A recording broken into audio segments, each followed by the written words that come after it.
हम बात कर रहे थे सबसे पहले अल्फ़ा ब्लॉकर्स की और अल्फ़ा रिसेप्टर्स की। तो यहाँ पे जो मैंने डिस्कस किया है ये अल्फ़ा रिसेप्टर के बारे में है। अब देख लेते हैं कि कौन कौन सी ड्रग्स अवेलेबल हैं। मैंने आपको बताया था कि अल्फ़ा रिसेप्टर्स के ऊपर जो ड्रग्स अवेलेबल हैं वो 3 तरीके से हैं। एक तो है नॉन सेलेक्टिव में भी कौन सी है, नॉन कॉम्पिटिटिव। अच्छा, ये भी नॉन सेलेक्टिव है फेंटोलामीन। सबसे पहले है फेनॉक्सीबेंजामीन। नंबर 2 है फेंटोलामीन। फेंटोलामीन is also non selective alpha blocker, मतलब अल्फ़ा 1 और अल्फ़ा 2 रिसेप्टर्स पे एक्शन है, लेकिन ये है कॉम्पिटिटिव। इसके बाद है जो सिलेक्टिव में आती है प्रादुसिन, टेरादुसिन और डॉक्सासुसिन।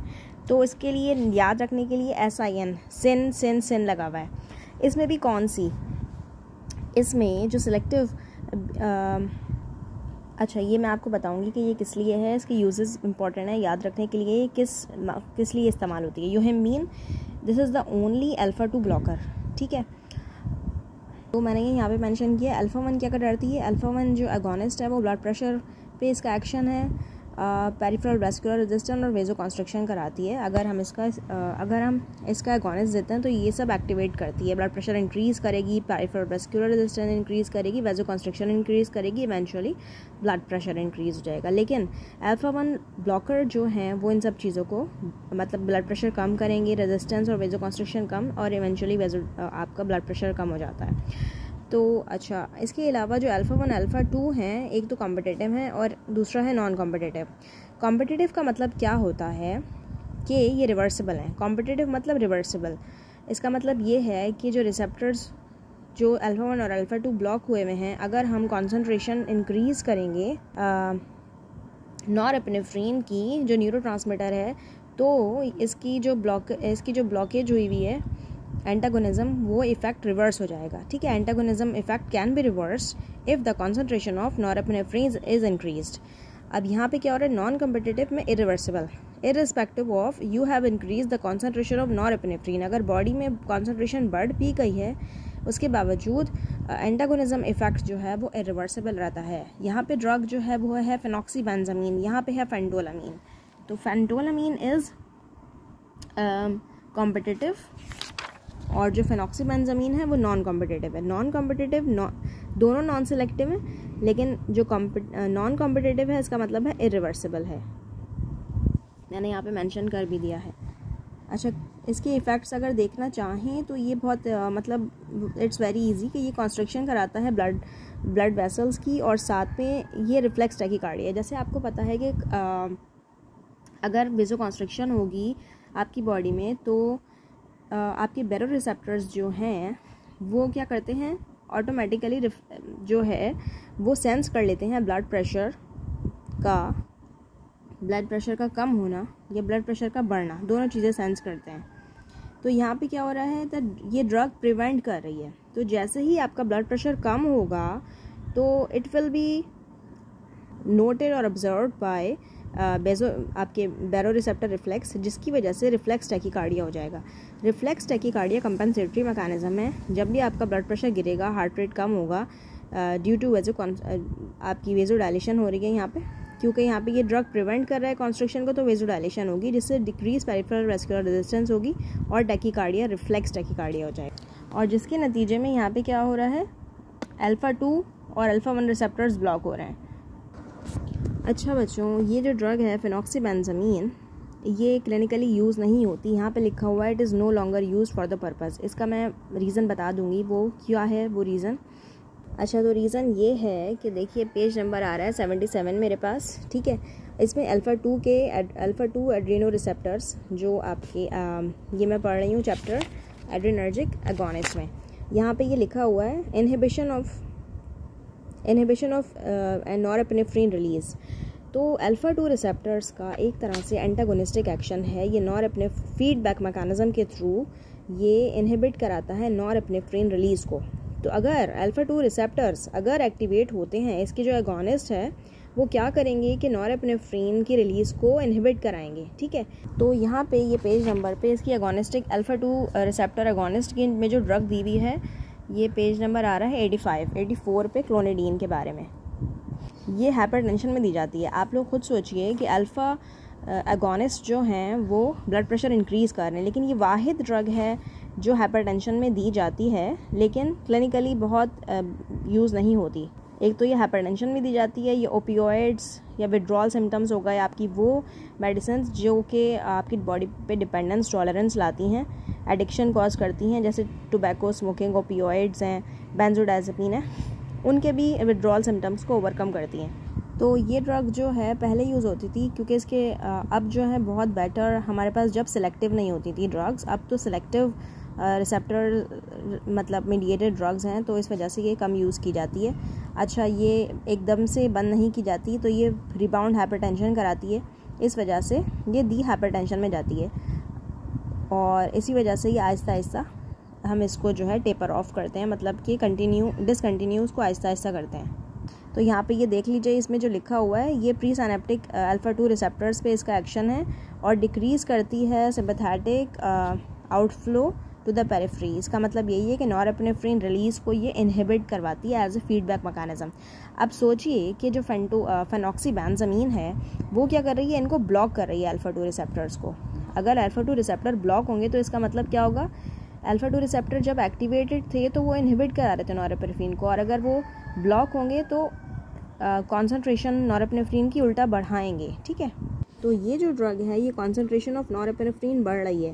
तो अल्फा 1 जो है, अल्फा 1 रिसेप्टर्स पे क्या हो रहा है, अल्फा 1 रिसेप्टर्स एक तरह से अगर उनको ब्लॉक करेंगे तो वो तो आपका वेजो कंस्ट्रक्शन प्रिवेंट करा रहे हैं, लेकिन अल्फा 2 रिसेप्टर जो है वो उसके अपोजिट एक्शन कर रहे हैं, वो उल्टा नॉरएपिनेफ्रिन को बढ़ा रहे हैं। यहाँ पे लिखा हुआ है, देखिए, ये देखिए यहाँ लिखा हुआ है नर्व टर्मिनल्स पे phenoxybenzamine increase in the release of norepinephrine which in turns. तो क्या होगा, जब नॉरएपिनेफ्रिन बढ़ जाएगा आपकी बॉडी में तो फिर नॉरएपिनेफ्रिन जब बढ़ेगा तो एक रिफ्लेक्स टैकीकार्डिया होगा।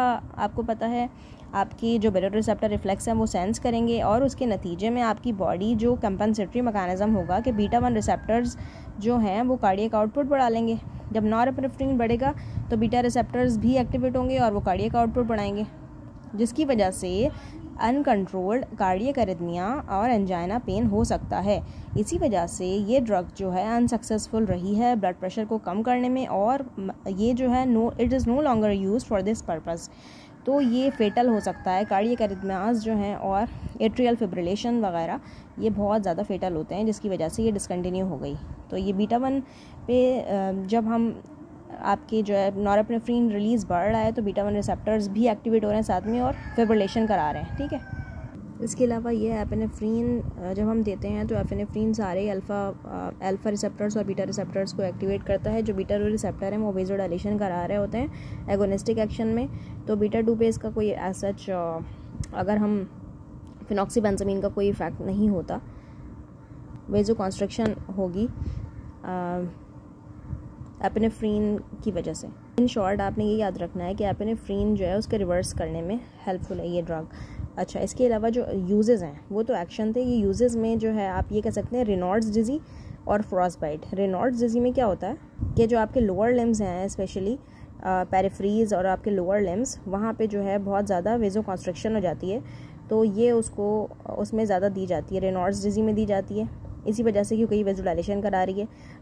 अगर हम अल्फा 2 रिसेप्टर की बात करें तो उस पर डिफरेंट इफेक्ट है, उसमें जो है नॉरएपिनेफ्रिन इंक्रीज़ हो रहा है तो उसमें कार्डियक आउटपुट बढ़ रहा है। लेकिन यहाँ पे पेरिफ्रीज की अगर बात करें लिम्स की तो वहाँ पे तो वेजोडाइलेशन होगी। तो रेनॉल्ड्स डिजीज में दी जाती है। फ्रॉस्टबाइट में भी यही है कि बहुत ज़्यादा वेजो कंस्ट्रक्शन होने की वजह से जो है वो ब्लोइश अपीयरेंस हो जाती है, तो वो फ्रॉस्टबाइट में भी हेल्पफुल रही है ये ड्रग। तो इसका मेन यूज़ है बच्चों, मेन यूज़ याद रखें, कैटेकोलामीन सिक्रेटिंग ट्यूमर, फियोक्रोमोसाइटोमा यहाँ पे मेंशन है, ये देख लें, फियोक्रोमोसाइटोमा में दी जाती है, ये भी दी जाती है, और फेंटोलामीन, ये दोनों ड्रग्स फियोक्रोमोसाइटोमा में दी जाती हैं। क्या है pheochromocytoma? Is a tumour which secretes uncontrolled catecholamine.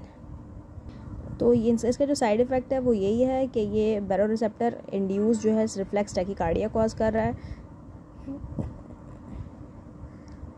तो कार्डियोवैस्कुलर और साइब्रस्कुलर पेशेंट्स में बहुत मतलब ये एहतियात से दी जाती है, बस यही है इसका, रिफ्लेक्स टैकीकार्डिया और पोस्चुरल हाइपोटेंशन।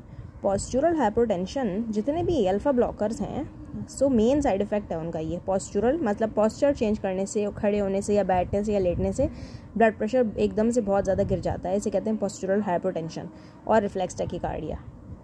तो फेंटोलामीन में भी यही है कि ये कॉम्पिटिटिवली ब्लॉक कर रही है अल्फा 1 और अल्फा 2 रिसेप्टर्स को। इसका यूज़ देख लें, use to treat hypertensive crisis due to abrupt withdrawal of clonidine. Clonidine आपने एक ड्रग पढ़ी थी जो मैंने अभी बताई थी, अल्फा 2 एगोनिस्ट है जो कर क्या रही है, नॉरएपिनेफ्रिन के रिलीज़ को इनहिबिट करवा रही है। अगर हम उसे बंद एकदम से नहीं कर सकते, ये बताया था मैंने हाइपरटेंशन के अंदर, अगर बंद करेंगे तो हाइपरटेंसिव क्राइसिस हो जाएंगे। तो उसको अगर हमने ये स्टॉप कर भी दिया और हाइपरटेंसिव क्राइसिस हो गए हैं, बहुत ज़्यादा ब्लड प्रेशर बढ़ रहा है, तो हम फेंटोलामीन देंगे। और ये दी जाती है जो लोग चीज़ वगैरह खाते हैं, डायरामिन कंटेनिंग फूड्स जैसे, उसमें डायरामीन चीज़ के अंदर बहुत ज़्यादा होता है, तो उससे क्या होता है कि ब्लड प्रेशर बहुत ज़्यादा बढ़ जाता है, तो उसमें भी दी जाती है ये। मोनोअमीन ऑक्सीडेज इनहिबिटर्स जो लोग ले रहे हैं उनके अंदर डायरामीन कॉन्सेंट्रेशन बढ़ जाती है क्योंकि टायरोसिन होता है उसके अंदर। ये बात तो हो गई फेंटोलामीन। और ये भी दी जाती है आपके फियोक्रोमोसाइटोमा में, ये भी दी जाती है फियोक्रोमोसाइटोमा के अंदर। फिनॉक्सीबेंजामीन भी दी जाती है, दोनों का साइड इफ़ेक्ट भी सेम है दोनों के, एक्सेप्ट ये क्लोनिडीन के विड्रॉल में दी जाती है। और ये बात है कि ये जो है कॉम्पिटिटिव है और वो नॉन कॉम्पिटिटिव है। अच्छा, ये जो है ये अल्फा 1 रिसेप्टर सिलेक्टिव ब्लॉकर है। प्राजोसिन, टेरोजोसिन और डॉक्सोसिन, याद रख लें नाम। टैमसुलोसिन भी है, फिर उसके बाद एल्फ्यूजोसिन भी है, साइलोडोसिन है। टेराजोसिन, डॉक्सा और आपका जो है ये टेराजोसिन, प्राजोसिन, ये तीनों जो है हाइपरटेंशन के अंदर हेल्पफुल हैं। जब ये तीनों टैमसुलोसिन, साइलोडोसिन और एल्फ्यूजोसिन ये आपके दी जाती हैं बिनाइन प्रोस्टेट हाइपरप्लेजिया। मैंने आपको बताया था स्टार्टिंग में कि बिनाइन प्रोस्टेट हाइपरप्लेजिया में जो है यूरिनरी रिटेंशन होती है, तो अल्फा 1 रिसेप्टर्स जो हैं उसका इफ़ेक्ट है यूरिनरी ब्लैडर के ऊपर, ये यूरिनरी रिटेंशन कराता है। और अगर हम उसका ब्लॉकर देंगे तो ये यूरिनरी रिटेंशन इसमें कम हो जाएगी। यूरिनरी रिटेंशन इस कंडीशन में बहुत कॉमनली होती है। बस इसके अलावा ये इम्पॉर्टेंट नहीं है इतना कि यूरिन में सिक्रीट हो रही है, आपने सिर्फ यूज़ याद रखना है। और name of the drug is very important to remember and memorise. अच्छा, यूज़ याद रखना है सिर्फ, इसका मैकेनिज्म ऑफ एक्शन आपको ऑलरेडी पता है, वो वहाँ पे मैं आपको वर्बली बता चुकी हूँ। वो ये है कि अच्छा, जो इम्पॉर्टेंट बात है वो कि पहली डोज, हम इसके जब पहली डोज देते हैं पेशेंट्स को, तो पेशेंट को यहाँ पे देखेंगे क्या हो रहा है, फेंट हो रहा है, सिनकोप या वेगल सिनकपी। अगर आपको याद हो, आपकी क्लास में बहुत सारे बच्चे कुछ ऐसे थे फिजियोलॉजी के लैब में जिनको जो है फेंट हो जाते थे वो ब्लड की साइड से, तो उसे कहते हैं वेगल सिनकपी या सिनकोप, उसे कहते हैं फेंटिंग। तो होता कैसे है वो कि आपके ब्रेन के अंदर, आपके हेड रीजन के अंदर जो है, जैसे ही ब्लड का फ्लो थोड़ा सा कम होता है तो आप फेंट हो जाते हैं। लेकिन अगर आप जब गिर जाते हैं तो वापस से ब्लड फ्लो हेड के अंदर वापस आता है तो आप सही हो जाते हैं वापस से। तो ये तो आपको नॉर्मल मैकेनिज्म बता रही हूँ, vagal syncope from the side of the blood. लेकिन इस ड्रग की पहली डोज से जो है सिनकोप बहुत कॉमन है, जैसे कहते हैं सिनकोप फेंटिंग। और ये ऑर्थोस्टैटिक हाइपोटेंशन कॉज कराता है। ऑर्थोस्टैटिक का मतलब होता है पोजीशन चेंज करने से ब्लड प्रेशर का कम हो जाना। हाइपरटेंशन मतलब ब्लड प्रेशर का बढ़ना बहुत ज़्यादा, एलिवेटेड ब्लड प्रेशर इंक्रीज़ होना या ब्लड प्रेशर का एलिवेटेड होना, ठीक है। और हाइपोटेंशन मतलब ब्लड प्रेशर डिक्रीज़ होना बहुत ज़्यादा। तो इसी वजह से हम हाफ से 1/3 हम इसकी डोज जो है हम 1/3 कर देते हैं नॉर्मल डोज से भी जब हम पहली दफ़ा देते हैं। और ड्रग ये जो है हम बेड टाइम में देते हैं यूजुअली, क्योंकि फेंट हो जाते हैं ना, इस वजह से। इसका जो है एडिपोज टिश्यू, लिपिड मेटाबॉलिज्म और ग्लूकोज मेटाबॉलिज्म पे भी रोल है हाइपरटेंसिव पेशेंट के अंदर। अगर आप बात करेंगे एडवर्स इफेक्ट की, तो ऑर्थोस्टैटिक हाइपोटेंशन, ड्राउजीनेस और फर्स्ट डोज पे फेंट हो जाना, सिनकोप हो जाना, ये बहुत कॉमन है। अच्छा, ये ड्रग जो है यूहिम्बीन है, ये क्या है, अल्फा 2 ब्लॉकर है।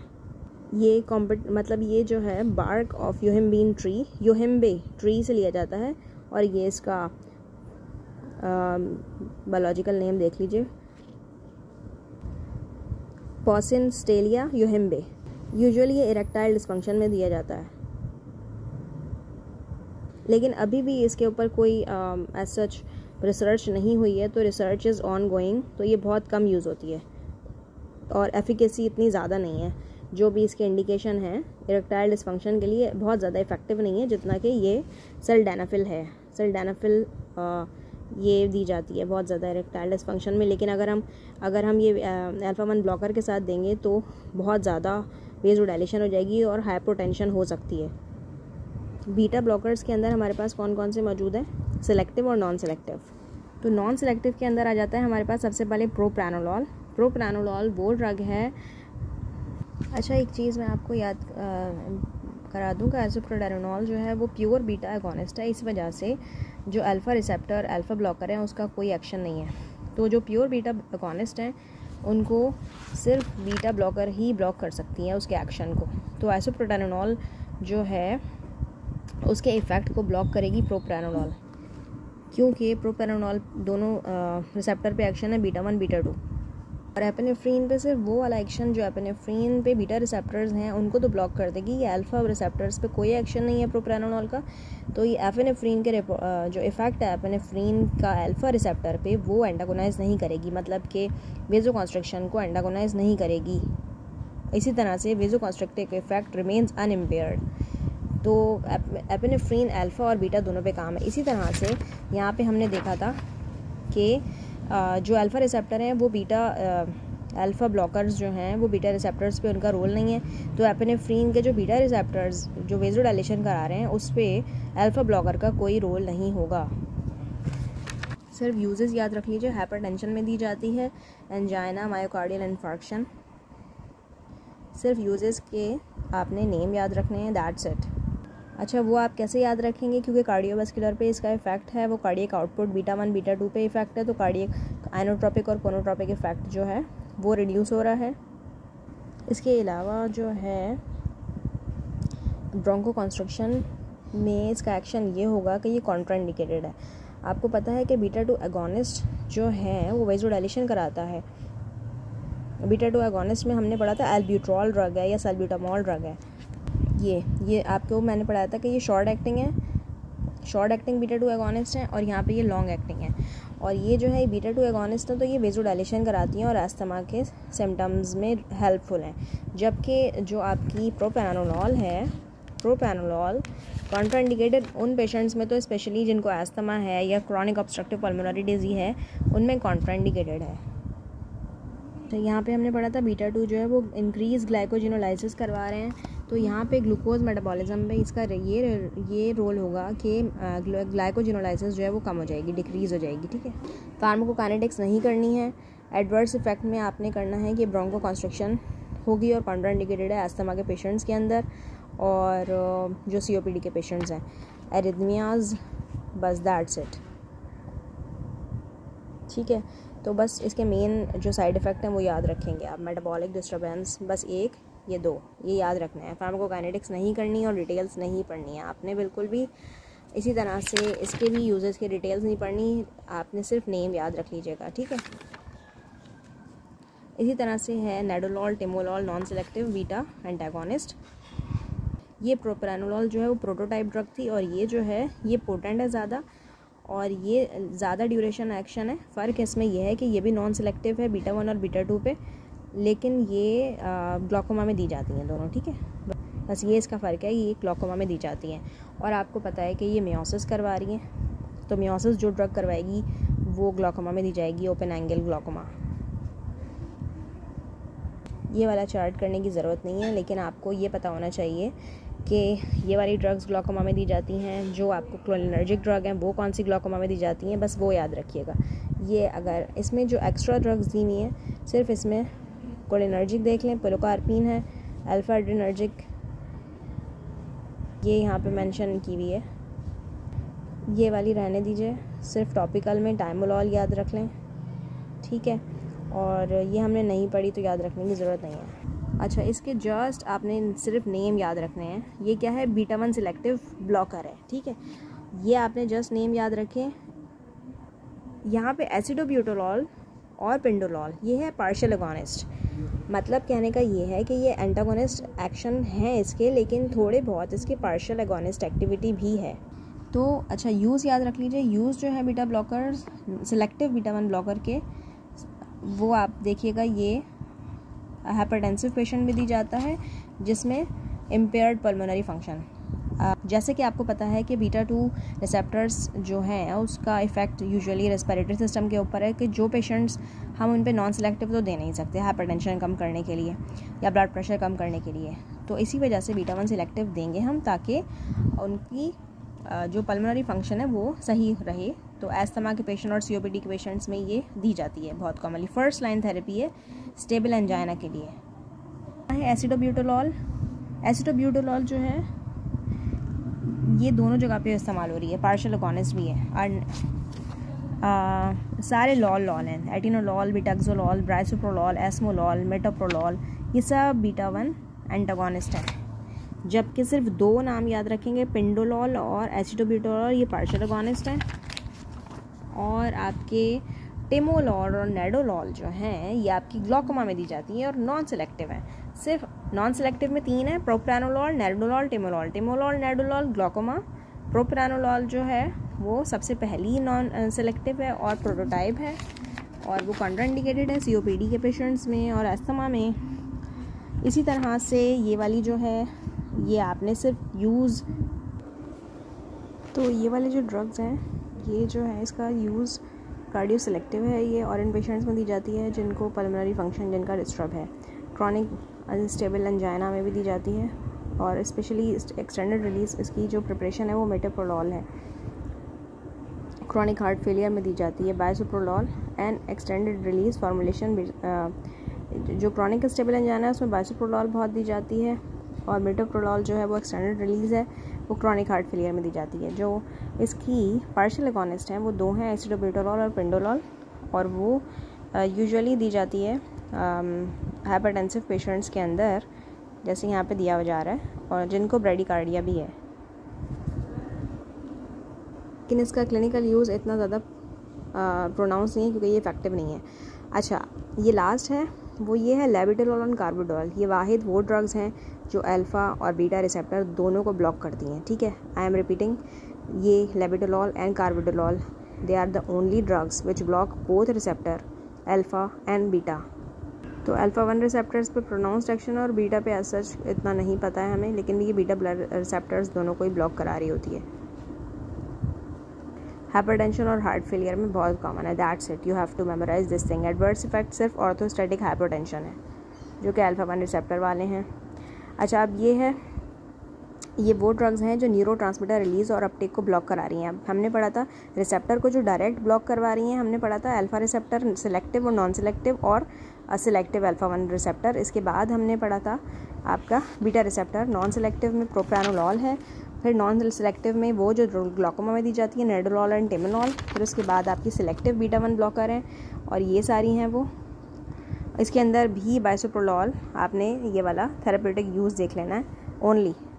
और ये जो है पार्शियल अगोनिस्ट के अंदर ये 2 ड्रग्स हैं, सिर्फ इनका यूज़ देख लेना है, that's it. Labetalol and carvedilol only use and side effect, that's it. Drug affecting neurotransmitter, इसके बारे में सिर्फ आपको पता होना चाहिए मोड ऑफ एक्शन, और ये कौन सी ड्रग है, रिजरपाइन, ये आपने सिंथेसिस में भी पढ़ा था। ठीक है, तो इसका जस्ट आपको पता होगा कि ये किस तरह से काम करती है।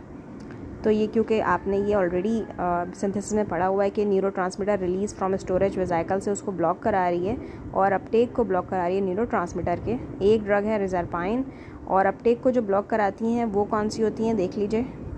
सिर्फ रिजरपाइन है यहाँ पे दी हुई, और इसके बारे में आपने थोड़ा सा बस 1 लाइन 2 लाइन में याद रख लेना है इसका मैकेनिज़्म, और वो आपको ऐसे याद होगा कि ये वेसिकल में जाने से ब्लॉक कराती है।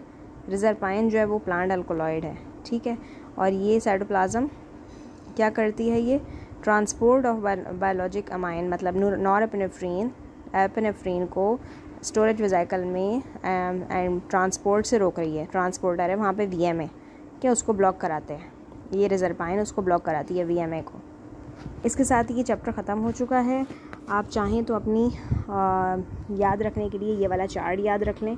इसके अलावा एक और चीज़ बता रही हूँ मैं, ये चार्ट बहुत ज़्यादा अच्छा है। इस पे आपको ये याद रहेगा कि कौन सा रिसेप्टर पे कौन सा यूजेस हैं।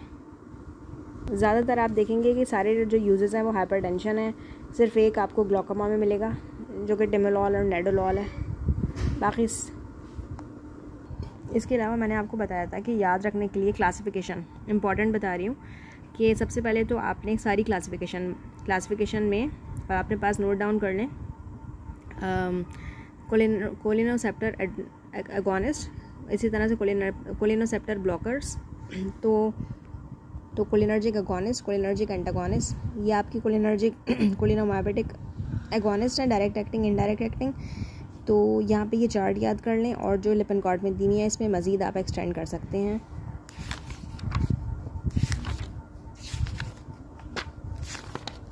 इसी तरह से ये है कोलिनर्जिक एंटागोनिस्ट, तो ये भी चार्ट बहुत इंपॉर्टेंट है। सारी की सारी क्लासिफिकेशन याद रख लीजिएगा। कोलिनर्जिक एगोनिस्ट है तो डायरेक्ट एक्टिंग, इनडायरेक्ट एक्टिंग, उसके अंदर भी मज़ीद क्लासिफिकेशन रिवर्सिबल और रिवर्सिबल इनडायरेक्ट एक्टिंग के अंदर। इसी तरह से एंटी कोलिनर्जिक के अंदर एंटी मस्करानिक और एंटी निकोटिनिक, ठीक है। और ये कोलिनर्जिक रीजनरेटर आपके आ जाते हैं, प्रालिडोक्साइम वगैरह।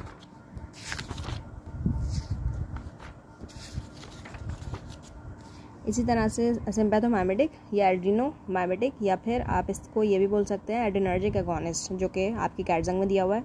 तो इस तरह से याद रख लीजिए, चाहे आप वहाँ से लिपिनकॉर्ड से याद रख लें। लिपिनकॉर्ड में एड्रीनर्जिक एगोनिस्ट लिखा हुआ है, यहाँ पे सिम्पैथोमाइमेटिक लिखा हुआ है। तो जिस तरह से आपकी मर्ज़ी है, बस क्लासिफिकेशन ओनली नेम्स याद रख लीजिए, नेम्स ओनली, ये बहुत इंपॉर्टेंट है याद रखने के लिए।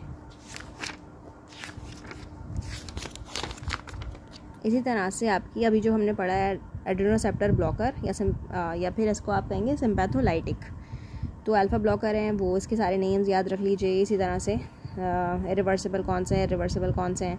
तो बीटा ब्लॉकर में यहाँ पे इतने ज़्यादा नहीं दिए हुए, नॉन सिलेक्टिव में एक दिए हुए, लेकिन आप फिर भी आपने याद जो है वो वहीं से ही लिपिनकॉर्ड से कर लीजिएगा, ये सिर्फ आसानी के लिए बता रही हूँ। अच्छा, तो ये जो है ये एड्रेनर्जिक कोलिनर्जिक, तो ये वाला आप चाहें तो स्नैपशॉट ले लें। सिंथेसिस में सारे स्टेप्स याद होने चाहिए, जैसे कि ये है एड्रेनर्जिक ट्रांसमिशन है, सिंथेसिस हो रही है, फिर उसके बाद आपकी रिलीज़ हो रही है, टर्मिनेशन ऑफ एक्शन। अच्छा, कौन कौन सी ड्रग्स किस एक्शन